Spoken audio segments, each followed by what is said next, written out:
বন্ধুরা দেখেন, এরা জামাইবু কি একটা আজব খেলা খেলতেছে। দেখেন দেখেন দেখেন, এটা একজনে বলতেছে লেফট রাইট, জামাইবু লেফট বললে বোর দিতেছে, তারপর রাইট বললে রাইট দিতেছে। এখানে কি একটা কাঁচা অক্টোপাস দিতেছে, তারপর চকলেট দিতেছে, তারপর এটাকে জুস বানাই জামাকে দিতেছে। দেখেন দেখেন দেখেন, এখানে কি দিছে, কাঁচা অক্টোপাস, চকলেট এবং মিল্ক দিছে। দেখেন ওটারে ব্লেন্ডার করে দিতেছে। দেখেন দেখেন দেখেন কি করতেছে, যখন এটা গ্লাসে দিতেছে তখন ওটার হাজবেন্ড এটা খাইতেছে। দেখেন দেখেন দেখেন কি করতেছে। দেখেন ও যখন খেতেছে তখন দেখতেছে এটা অনেক বিশ্রী একটা গন্ধ, যখন দেখছে না। তারপর আবার বসে দেখেন, আবার লেফটে খেলতেছে, বার্গার দিছে, তারপর আবার এখানে অনেকগুলা স্প্রে কি যেন একটা দিছে। দেখেন তারপর আবার এটা কি কি একটা চস দিতেছে। দেখেন আবার ওগুলাকে জুস করে ওরে খাওয়াবে। দেখেন আপনারা কখনো এমন খেলা খেলছেন?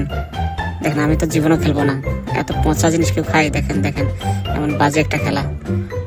দেখেন একে জুস করে তার হাজবেন্ডকে দিতেছে, সে এখন এটা আবার খাবে। দেখেন সি, কি একটা দুর্গন্ধ জাতীয় খাবার। দেখেন দেখেন দেখেন দেখেন দেখেন দেখেন